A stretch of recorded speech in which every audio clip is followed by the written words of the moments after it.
In 1966, Ranger, Texas was a small town with only about 3,000 people. It had been in a slow but steady decline since the 1920s and the end of the oil boom era. 44 kids graduated from high school that year. 11 of them went to Vietnam, 25%. Similar numbers joined or were drafted in the years before and after 1966. In this aspect, Ranger was a typical American town. At first glance, the years after Vietnam seemed typical too. The men came home somewhat damaged and attempted to get on with their lives. Some were more successful than others. Then, in August 2003, David Dunson committed suicide. Graduates of the class of '66 gathered to pay their respects. Statistically, David was one of 6,000 veterans to commit suicide that year and one of 16 that day. Veteran or not, combat or not, PTSD affected everyone in the class of '66. Many had not been home since their Vietnam days. Some were coping better than others, but maturity enabled them to have conversations they could not have had at 19. A lot of the conversations in Ranger that week were about PTSD. By 2003, PTSD had been in the news for years, reducing the taboo against admitting stress and seeking treatment. The general social view was slowly changing to acknowledge that emotional issues were common and acceptable. At the VA, many changes had been made in awareness and treatment for all veterans. As the stigma was reduced and programs developed, the number of people asking for help increased. This was important in 2003 because David Dunson was not the only veteran in Ranger, Texas having difficulties. As people visited and got to know each other again, a lot of the talk was about Larry Monroe. Larry seemed to have come home angry, and it really hadn't gotten any better. He was known around Ranger for drinking too much and picking fights. He hadn't held a steady job in his life. One veteran that came to town for the funeral was Joel Jimenez. He had recently started working as a Veterans Service Provider in Wichita Falls. There's a VSO, Veterans Service Office, in every county whose job it is to help veterans navigate the route to benefits and treatment.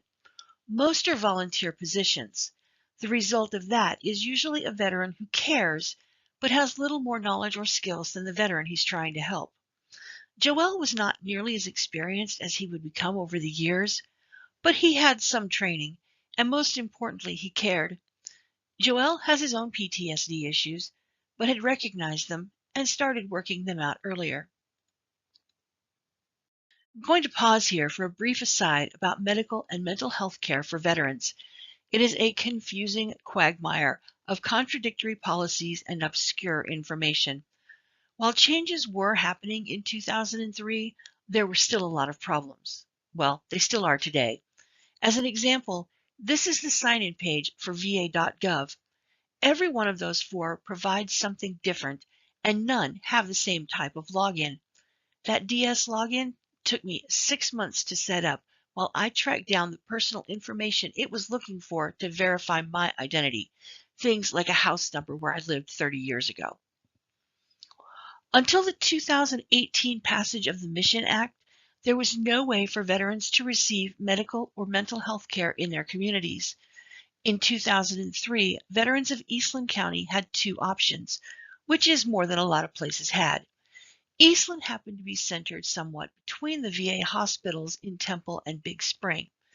Each is a 3-hour drive, but you could pick your poison.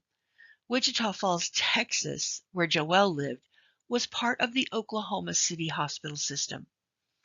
As a veteran, I know that sometimes just thinking about how hard it is to get care is exhausting, and it is easier to put it off than to fight the system. Rural veterans especially feel this because of the distances involved. It can take an entire day for something you could do on your lunch break if services were available at home. To this add that the veterans most in need of help are often the ones with unreliable transportation. Okay, back to business. Larry Monroe is at a place in his life where he is ready to receive help, and Joel Jimenez is in a position to help. They put together the paperwork necessary to get Larry into the VA system so he can start receiving treatment.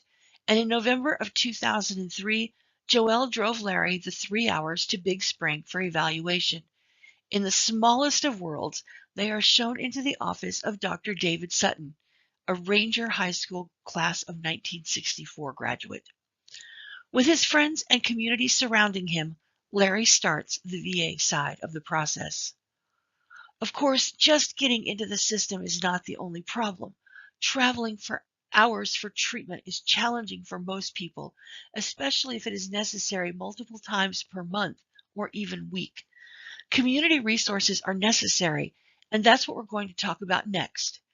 Two important things happened locally for Larry and Joelle. The first was a PTSD counseling program. The second was the idea of the Vietnam Memorial. As they were leaving the VA hospital in Big Spring, they paused to look at the Vietnam Veterans Memorial there.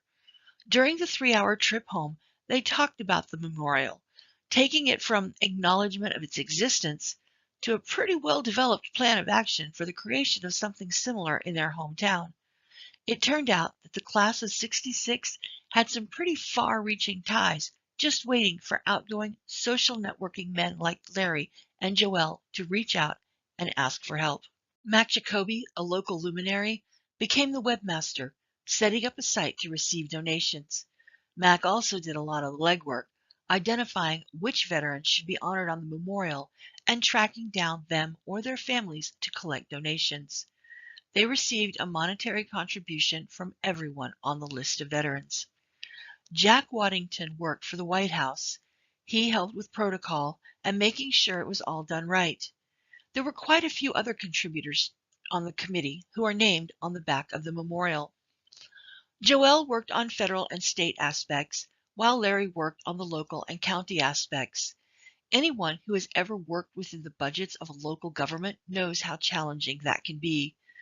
Larry went to the city council asking for a specific piece of land. It had been designated a city park, but it had not been developed.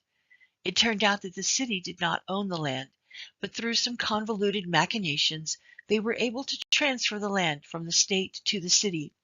From there, it was granted to the Veterans Group, who assumed responsibility for its maintenance. The chosen piece of parkland is across the creek from another park developed by the WPA.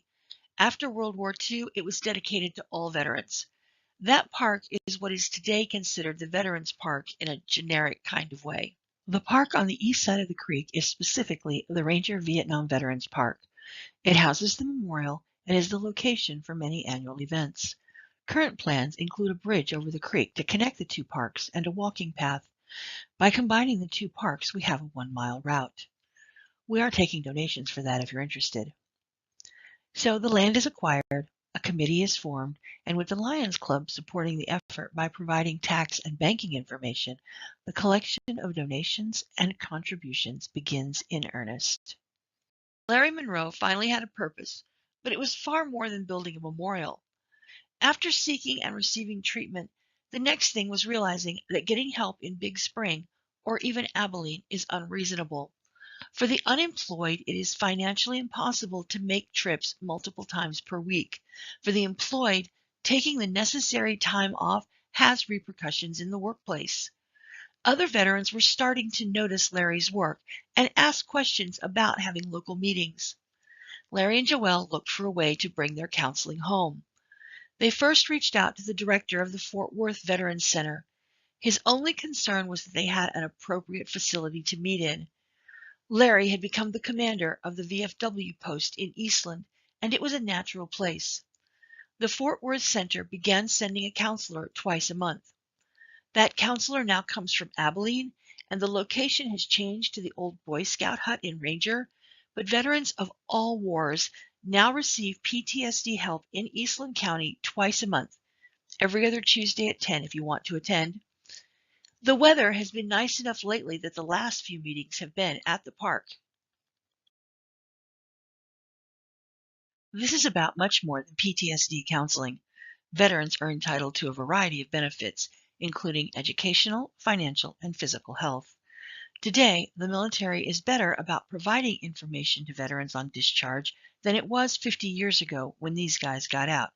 But sometimes it can be challenging to access benefits even when you do know what you are entitled to. When you don't know, it never happens. Early on, Larry noticed that there were not very many disabled veterans' license plates on cars around the county. This means one of two things. Either people were not getting plates or they were not getting categorized as disabled veterans. One is a lot bigger problem than the other. They decided to hold a seminar at the VFW in Eastland to help veterans get into the system. They coordinated all those veteran service officers I mentioned earlier from all around the region and were able to set up a dozen stations where veterans could apply for benefits. 250 veterans showed up, and one at a time they were helped to submit their documentation to the VA. Larry said there were a lot of DV tags after that. They did it again in 2007, helping another 150 veterans. So let's talk about the park itself. It is the setting for the sacred stone, which I was told time and again is far more than a memorial. The building of it was a form of catharsis, giving identity back to those involved. Decisions, such as the color of the stone, were made based on this catharsis. Black stone was chosen on purpose to reflect the darkness of the events and bring the darkness into light. After collecting donations for about a year, enough money was gathered to build not only the memorial, but to create many park utility items, such as 2 covered picnic areas with barbecue cookers, restrooms, 2 swing sets, flagpoles and flags, an outbuilding for storage. They have so many chairs. Even a 16-foot trailer and sound system. Speeches can be made from any part of the park. Enough gravel was donated to construct a road through the park, and electricity was run to the outbuildings and shelters. Today, volunteers perform most of the maintenance as well as provide donations for cookouts, parties, and the utility bills. As you might expect, sometimes we have hot dogs and other times we have brisket, depending on the economy. Either way, we hold at least 3 events every year: Vietnam Veterans Day, 4th of July, and Veterans Day. Vietnam Veterans Day is March 29th, about a week ago. Some of these pictures are from the event we held that day. Happily, it was a brisket day. All their hard work paid off on August 4th, 2007, with the dedication of the sacred stone. It was a spectacular event. Networking at high levels of the U.S. government yielded results far beyond what an ordinary small town could expect. In attendance were Colonel, soon-to-be General David Norsworthy from Dyess Air Force Base, as well as Lieutenant General Richard Carey of the Marines, and 2 survivors of the USS Indianapolis. Letters arrived from President George Bush and Governor Rick Perry, honoring the sacred stone and the Ranger Vietnam veterans. The guest of honor was Virgie Rogers, mother of Larry Joe Rogers, the only Rangerite lost during the war. She continued to attend events at the park until her death in 2020. The entire thing kicked off with a parade through Ranger that included the Patriot Guard riders and a traveling Liberty Bell. They even delayed the Burlington Northern so the parade could cross the tracks. A very special part of the ceremony included a purification of the stone in a Native American smudging ceremony. The ceremony was conducted by Vietnam veterans David Mojica of the Laguna Pueblo Nation and Orlando Souza of the Comanche Apache Nation. In the ceremony, small plants are burned to create smoke, which is fanned over the stone with an eagle feather. The ashes were buried at the base of the stone. After unveiling the highway sign for the park, local judge Rex Fields and the regional VA director Carl Lowe spoke. Their presentations were accented by excellently timed flyovers, first of 2 Talon 38 jets out of Shepherd Air Force Base, and then of Apache helicopters from Fort Hood, now Fort Cavazos. The flyovers were said to shake the entire area. Joel Jimenez called it the sound of freedom. The current PTSD group is a testament to Larry and Joel. Larry Monroe was a sadly typical Vietnam vet. He came home angry and confused about what was supposed to come next. He turned to alcohol to wash his troubles away. It took decades for him to reach a place where he could make positive changes, stop drinking, and develop new relationships. The memorial was a key part of that. 40 years after returning, he found family and a purpose. Today, he is the go-to guy for everything veteran in Ranger and Eastland County. He coordinates all the activities of the Ranger Veteran Support Group. One area he excels at is funerals. Every veteran is entitled to a military funeral, whether they are buried in a military cemetery or not. Funeral homes in multiple counties have Larry on speed dial. He can pull together 8 or 10 veterans on an hour's notice and guarantee there is appropriate representation. Joel Jimenez has been the commander of Chapter 41 of the Disabled American Veterans Association in Wichita Falls for decades. He comes to Ranger for almost all of our events. Where Larry has the local connections, Joel has the national connections and the outgoing personality to engage strangers and ask for money. When these two men were attending high school in Ranger, Texas in 1966, they had no idea what the future had in store for them and how they would come together 40 years later. These two men took what started as a casual conversation during a road trip and turned it into a tangible, community-valued site that is regularly used. But even more importantly, it acted as a cathartic exercise, providing a sense of self and peace of mind to the developers and the users. These current members can attest to its value.